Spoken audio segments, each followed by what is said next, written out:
ఆదేశించే HM అండి మా HM. ఇలా అని డిఈఓ ఆదేశాల్లో ఉందా? మెడికల్ ఎమర్జెన్సీలో మదర్ని వదిలేసి బై హ్యాండ్ ఇవ్వండి డిఈఓ ఆదేశిస్తున్నారా?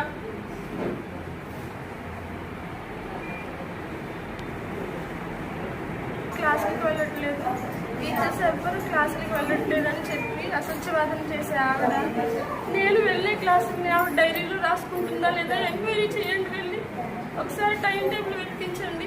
ఎవరు ఏ క్లాస్కి వెళ్తున్నారు, ఏం చెప్తున్నారు ఒకసారి కనుక్కోండి. సెల్ ఫోన్ వాడుతున్నారని చెప్పారు, అది అసత్యవాదనే. ఎందుకంటే ఉదయం మార్నింగ్ అడ్మిన్స్ వేయడానికి మేము పట్టుకెళ్తాం. ఏదైనా యాప్ వర్క్ చేయాలంటే ఎన్ఎంఎంఎస్ లావణ్య గారికి ఫార్వర్డ్ చేస్తే ఆవిడ చేసుకోవాలి. నవోదయ అకౌంట్ వర్క్ చేస్తే ఆవిడ చేసుకోవాలి. ఇన్స్పైర్ వరలక్ష్మి గారికి ఫార్వర్డ్ చేస్తే ఆవిడ చేసుకోవాలి. ఈవిడ ఫార్వర్డ్ చేయడం వరకు ఫోన్ ఉపయోగిస్తారు. పని చేసేది ఎవరు సార్? గ్రౌండ్ లెవెల్లో మేము కదా ఫోన్ ఉపయోగించుంటాం. మరి మేము ఆ పర్పస్లో ఫోన్ మాత్రం ఉపయోగిస్తాం. ఫోన్ చూసి మాట్లాడడానికి ఉపయోగించాం. ఉదయం వచ్చినప్పటి నుంచి స్కూల్ నుంచి వెళ్ళే వరకు ఫోన్ మాట్లాడేది ఎవరు? ఆయన కుర్చీ పట్టుకుని తిరిగి ఎక్కడ కావాలి అక్కడ కుర్చీ వేసి ఏ చెట్టు కొని కావాలి కుర్చీ వేయించుకుని ఫోన్ మాట్లాడేది ఎవరు సార్? మా స్కూల్లో అడగండి వచ్చి ఎవరు మాట్లాడుతున్నారు ఫోన్, ఎవరు చెట్టు కింద కూర్చుని ఫోన్ మాట్లాడుతున్నారు 24 గంటలు అడగండి.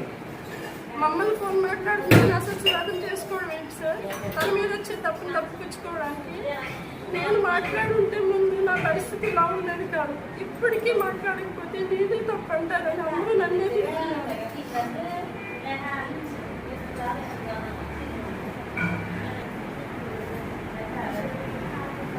తనతో పనిచేసే ఉపాధ్యాయులకి అస్వస్థత కలిగితే, క్లాస్ రూమ్లో కళ్ళు తిరిగి పడిపోయి అస్వస్థత గురైతే అందరూ టీచర్స్ పరుగు వెళ్ళి ట్యాబ్లెట్ కోసం ఒకరు, ఫస్ట్ ఎయిడ్ కోసం ఒకరు తిరుగుతుంది. ఆవిడ మాత్రం హెచ్ఎం కుర్చీలోనే కూర్చొని కదలకుండా. అన్నీ అయిపోయిన తర్వాత ఎప్పుడో ఇంటర్వెల్ తర్వాత వచ్చి కళ్ళు తిరిగి పడ్డారా అని అడిగాను. ఆ పడిపోయింది ఎందుకు? ఆవిడ క్లాస్ రూమ్కి వెళ్ళి అడగండి ఎప్పుడైనా టీచర్ ఇక్కడ అస్వస్థతతో పడిపోయారని. ఆ ముందు రోజు తీవ్రంగా తిట్టడం వల్ల ఆ బాధతో పడిపోయారు ఆవిడ. అవునా కదా? ఎంక్వైరీ చేసుకోమని. ఇలా ఉన్నాయా డిఓ ఆర్డర్స్? తిట్టేసి వాళ్ళకి హెల్త్ ఇష్యూస్ వచ్చేసినా చూడమని డిఓ ఆర్డర్స్ ఉన్నాయా సార్? ఇవన్నీ కూడా భరించుకుంటూ 2 సంవత్సరాలు పనిచేసాయి. ఎందుకని కుటుంబంలో ఒక సంస్థలో పనిచేస్తున్నామంటారు. మా ఫ్యామిలీ అనుకుని ఫ్యామిలీ ఇష్యూలు బయటికి వెళ్ళడం ఏంటి? మనమే సాల్వ్ చేసుకోవాలి, మనమే భరించుకోవాలని ఎన్ని రోజులు భరించుకొచ్చిన ఆవిడ ఈ ఎన్ఎంఎంఎస్ విషయంలో పేరెంట్ ముందు అంత కష్టపడి పనిచేసిన తిట్టినప్పటి నుంచి తట్టుకోలేకపోతున్నారు.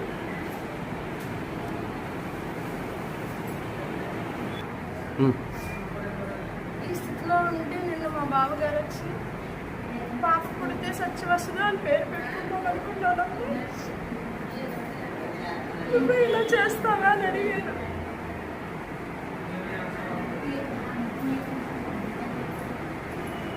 ఈ స్కూల్లో జాయిన్ అయిన తర్వాత నాకు 2 సార్లు వెళ్ళి అబార్షన్స్ అయ్యాయి సార్. ఎందుకని? ఆవిడ పెట్టే వ్యాధులకే, ఆవిడ పెట్టే టార్చర్కే. దీనికి కారణం ఎవరు? నేను జాయిన్ అయ్యేటప్పటికి 2003లో నేను ఇక్కడ జాయిన్ అయ్యాను. ఈ స్కూల్ దుర్భర స్థితిలో ఉంది. నేను ప్రగతి పదంలో నడిపిస్తున్నాను అసత్యవాదన చేసుకుంటున్న ఆవిడ ఎవరిని విమర్శిస్తున్నట్టు? ఇప్పుడు పనిచేసే మమ్మల్ని విమర్శిస్తున్నారా? పనిచేసి వెళ్ళిపోయిన ముందు స్టాఫ్ని విమర్శిస్తున్నారా? అంటే ముందు స్టాఫ్ ఎవరు పనిచేయలేదు, దుర్భర స్థితికి దిగజార్చేశారు. ఇప్పుడు నేను బాగుపరుస్తున్నానని చెప్పుకుంటున్నారా? ముంగండ్లో పనిచేసిన ముందు స్టాఫ్ ఎవరు? కాలం చెప్పరా? మీరు ఆ స్థితికి దించేశారంట. ఈవిడ అభివృద్ధి పదంలో పరుస్తుందంట. అభివృద్ధిలో పదంలో పరచడానికి ఆవిడ ఆజ్ఞలు జారీ చేస్తే గ్రౌండ్ లెవెల్లో పనిచేసేది ఎవరు సార్? మేము కాదా చేసేది? కానీ డిఓ ఇచ్చిన ఆదేశాల్లో టీచర్స్ని టార్చర్ చేయమని తిట్టమని ఎక్కడా ఉంటుందో చెప్పండి సార్.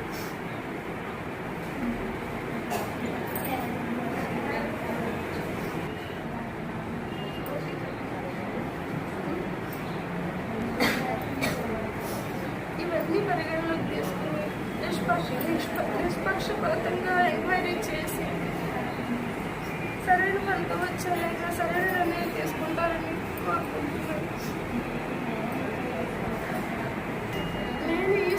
వచ్చాక ఇప్పుడు సంఘాలు వచ్చారు, రాజకీయ నాయకులు వచ్చారు, ఐవి గారు వచ్చారు, గిడి సత్యనారాయణ గారు వచ్చారు. నేను గుర్తు రాలేదు, నాకు చెప్పచ్చు కదా అని అందరూ అంటున్నారు.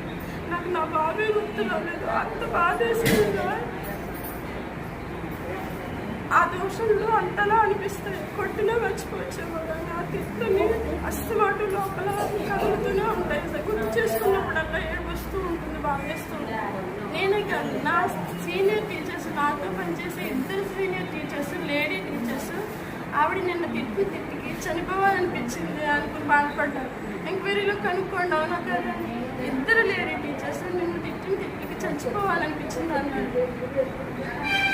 ఒకరికొకరు వాదాచుకుని ఇన్ని రోజులు ప్రయాణించిన తట్టుకోలేకపోయారు.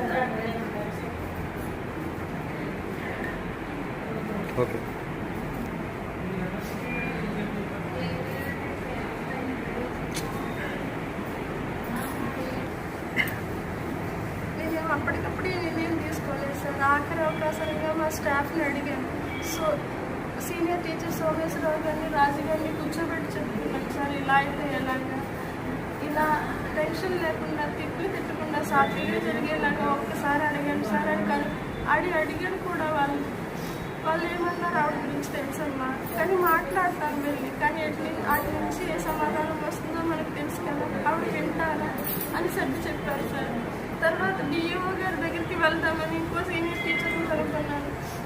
వాళ్ళు ఏమన్నారు, లెటర్ రూపంలో ముందు ప్రెజెంట్ చేయాలమ్మా, తర్వాత వెళ్ళాలి అని చెప్పారు. యూటీఎఫ్ నాయకులకి ఫోన్ చేశాను ఆ రోజు నైట్. వాళ్ళు ఏమన్నారు, ఎలక్షన్ తర్వాత చూద్దామమ్మా అన్నారు.